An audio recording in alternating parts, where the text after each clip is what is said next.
अस्सलामुअलैकुम dear students, उम्मीद करता हूँ आप सब खैरियत से होंगे। आज जो हमारा लेक्चर है वो इलेक्ट्रोकेमिस्ट्री का लेक्चर नंबर 2 है। That is the chapter number 12 of the first year chemistry. पिछले लेक्चर में हमने जो कवर किया था वो इलेक्ट्रोकेमिस्ट्री का लेक्चर नंबर 1 था। आप सबसे रिक्वेस्ट है कि आप लेक्चर नंबर 1 देख लें। इसका जो लिंक है लेक्चर नंबर 1 का वो मैं डिस्क्रिप्शन में शेयर कर लूँगा। पिछले लेक्चर में जो हमने कवर किया था वो इंट्रोडक्शन टू इलेक्ट्रोकेमिस्ट्री और इसके अलावा ऑक्सीडेशन और रिडक्शन के बारे में डिफरेंसेस को हमने स्टडी किया था। इस लेक्चर में हम जो कवर करेंगे वो रेडॉक्स रिएक्शंस के बारे में और इसके अलावा ऑक्सीडाइजिंग और रिड्यूसिंग एजेंट के बारे में स्टडी करेंगे। So beginning with the redox reaction में red for the reduction, ox for the oxidation, यानी कि ऐसा रिएक्शन जिसमें रिडक्शन ऑक्सीडेशन दोनों हो रही है उसको हम रेडॉक्स रिएक्शन कहते हैं। इसमें इलेक्ट्रॉन का ट्रांसफर हो रहा होता है। रिडॉक्स रिएक्शन में इलेक्ट्रॉन का ट्रांसफर हो रहा होता है एक स्पीशीज से दूसरी स्पीशीज के दरमियान। रिडॉक्स रिएक्शन में रिडक्शन भी हो रही होती है और ऑक्सीडेशन भी हो रही होती है, यानी कि आप नाम से जाहिर है red for reduction, ox for oxidation. तो इसमें ऑक्सीडेशन हो रही होगी जो कि लॉस ऑफ इलेक्ट्रॉन है और रिडक्शन हो रही होगी जो कि गेन ऑफ इलेक्ट्रॉन है। रिडक्शन और ऑक्सीडेशन को मजीद समझने के लिए आप मेरे प्रीवियस लेक्चर जो कि लेक्चर नंबर 1 था उसको आप देख लीजिएगा। इसका जो लिंक होगा वो डिस्क्रिप्शन में शेयर है। कैरेक्टरिस्टिक्स की अगर हम लोग बात करें रिडॉक्स रिएक्शन की तो इसमें इलेक्ट्रॉन का ट्रांसफर हो रहा होता है। रिडॉक्स रिएक्शन में साइमल्टेनियसली ऑक्सीडेशन के साथ साथ रिडक्शन भी होगी। ऐसा नहीं है कि सिर्फ ऑक्सीडेशन होगी बल्कि ऑक्सीडेशन के साथ साथ रिडक्शन भी होगी। इस पूरे रिडॉक्स रिएक्शन में तमाम एटम्स जो है वो रिडॉक्स रिएक्शन में इन्वॉल्व नहीं होते, सारे के सारे एटम्स नहीं होते, लेकिन एटलीस्ट एक एटम जो है उसमें ऑक्सीडाइज हो रहा होता है और उसमें एक एटम जो है वो रिड्यूस हो रहा होता है। ऐसा नहीं है कि पूरे रिडॉक्स रिएक्शन में तमाम एटम जो है वो ऑक्सीडाइज और रिड्यूस हो रहे होंगे, लेकिन इस पूरे रिएक्शन में एटलीस्ट एक एटम जो है वो ऑक्सीडाइज होगा और एक एटम जो है रिड्यूस होगा।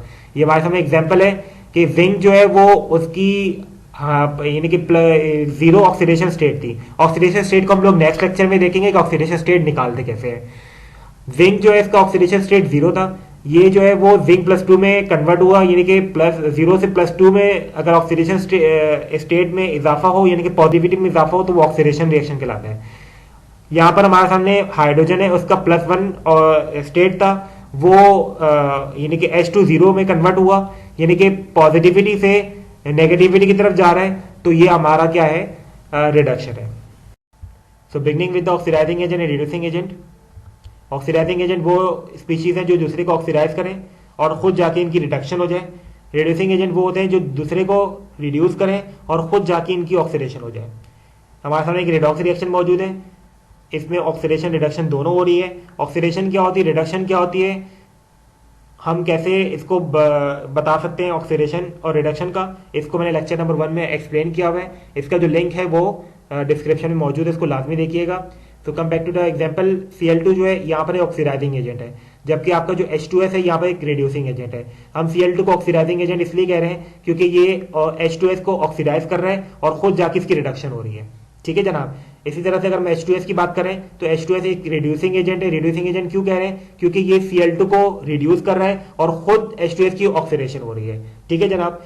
अगर हम लोग CuO सेकंड एग्जांपल की बात करें तो CuO जो है वो उसकी रिडक्शन हो रही है। ठीक है, तो CuO जो है यहाँ पर ऑक्सीडाइजिंग एजेंट है और H2 जो है वो एक रिड्यूसिंग एजेंट है। CuO जो है वो ऑक्सीडाइजिंग एजेंट इसलिए है क्योंकि ये H2 की ऑक्सीडेशन कर रहा है और खुद जाके इसकी रिडक्शन हो रही है, खुद जाके रिड्यूस हो रही है, यानी कि खुद जाके इसकी रिडक्शन हो रही है। अगर हम लोग H2 की बात करें तो H2 एक रिड्यूसिंग एजेंट इसलिए है क्योंकि ये CuO को रिड्यूस कर रहा है और खुद जाके इसकी ऑक्सीडेशन हो रही है। ठीक है जनाब। अगर हम लोग तीसरे एग्जाम्पल की बात करें तो Fe2O3 जो है यहाँ पर एक ऑक्सीडाइजिंग एजेंट है और जो कार्बन मोनोऑक्साइड है कि CO जो है वो रिड्यूसिंग एजेंट है।